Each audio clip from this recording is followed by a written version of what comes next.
آج مورخہ 1 جون سن 2023 ہے اور ہم مسجد قباء کی زیارت کے لیے آئے ہیں۔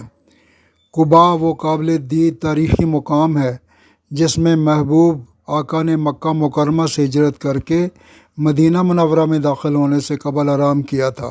قباء وہ تاریخی مقام ہے جہاں اسلامی تاریخ کی پہلی باقاعدہ مسجد تعمیر ہوئی تھی۔ قباء مدینہ منورہ سے کچھ فاصلے پر بستی ہے جہاں انصار کے خاندان آباد تھے۔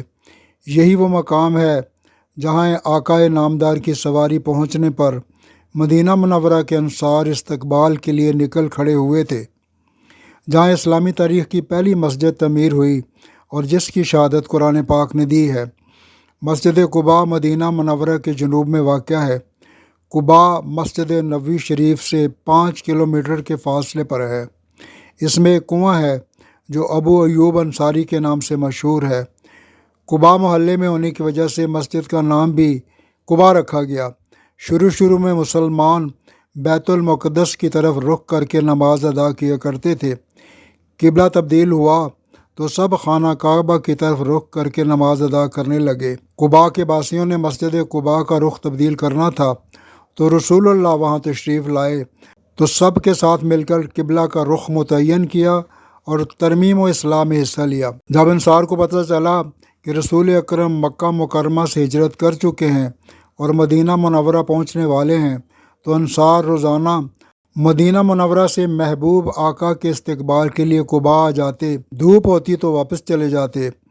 رسول اکرم ربیع الاول کے مہینے میں قباء پہنچے تو بنی عمر بن عوف میں قیام کیا۔ آرام کے بعد نبی اکرم نے سب سے پہلا کام مسجد قباء کی تعمیر کا کیا۔ یہ مسجد کلثوم بن ہدم کی زمین پر قائم کی گئی۔ اس مسجد کا پہلا پتھر نبی اکرم نے خود اپنے دست مبارک سے قبلہ رخ رکھا۔ اس کے بعد حضرت ابوبکر صدیق اور حضرت عمر نے ایک ایک پتھر رکھا۔